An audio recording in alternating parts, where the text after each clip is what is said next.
Joining us now on what these moves mean for Europe and beyond is retired Lieutenant Colonel Darin Gaub. He's a geopolitical strategist, retired Black Hawk helicopter pilot, former battalion commander, and author of Veritas Vincit. Darin, thank you so much for joining us. Great to have you here. Now, many are calling this speech by Rubio in Munich yesterday, quote, moving, a message of reassurance. He had a standing ovation by the end. What did you make of this speech and the message here? Yeah. Hey, good evening, Tiffany. I think the speech was very well written and very well delivered, and so that's very much a positive thing for Rubio, for the United States, for the message that we're sending to our European allies. Kind of under the surface of that entire thing, though, is this move in Europe again towards the crushing of free speech and this mass migration that they've allowed for over 10 years now that has significantly hindered their nations and the security in their countries. That includes Germany, France, UK, Ireland, and others, where such things are creating massive problems when it comes to security of their nations and the welfare of their people. So that is there. That doesn't mean that we don't try to do the best we can to work with these European nations, to keep them as allies, and to even try to help turn the ship away from where they seem to be going right now. But again, I think this is a positive move, positive speech, very well delivered. I like what Rubio has been doing overall. The question is, will Europe not only hear the main message, but also hear kind of a little bit of that undertone that says, hey, we see what else is happening here, and you guys really need to fix this. And in Munich, Rubio highlighted that America and Europe are part of one civilization, Western civilization, and that united, we can build a new Western century, drawing a contrast with communism there. What does a united Western civilization mean for adversaries like communist China?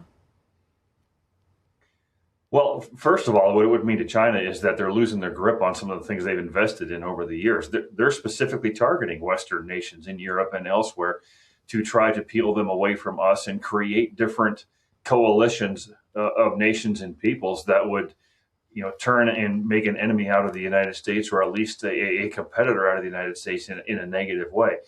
You've already seen some of that happen anyways, not necessarily purely with Western European nations turning away somewhat, but the effect of what's going on in Venezuela, what's already happened with the elections in Argentina, and they're watching very closely what could happen with elections in places like Brazil. So if this keeps going down the road where Western nations draw closer to each other and crawl further away from communist influence, regardless of its source, then the strength of China will continue to wane, as it has been for a while, just because of their economy failing the way it is right now.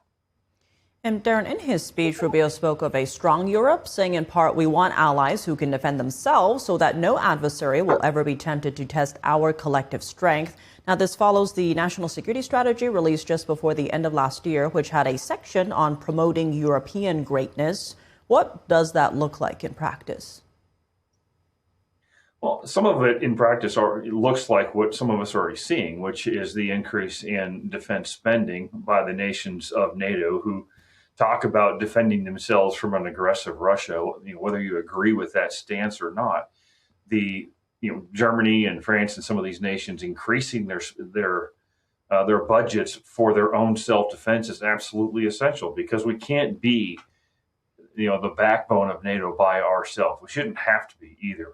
So that's part of the deal. But military security through budget expenses and the percentages that they spend is not all of it. They have to become more energy independent amongst themselves, so they're not reliant on nations who might be able to dictate terms to them for what they need to import. Perfect example, of course, is energy from places like Russia. And Darin, before Munich, Rubio heralded a new era in geopolitics. Here's actually that clip now. The world is changing very fast right in front of us. Yeah.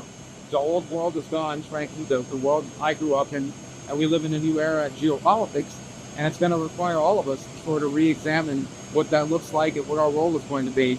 And we've had many of these conversations in private with many of our allies. We are our allies, and we need to continue to have those conversations. And I think Saturday, hopefully, and the meetings we'll have there when Lucas and them.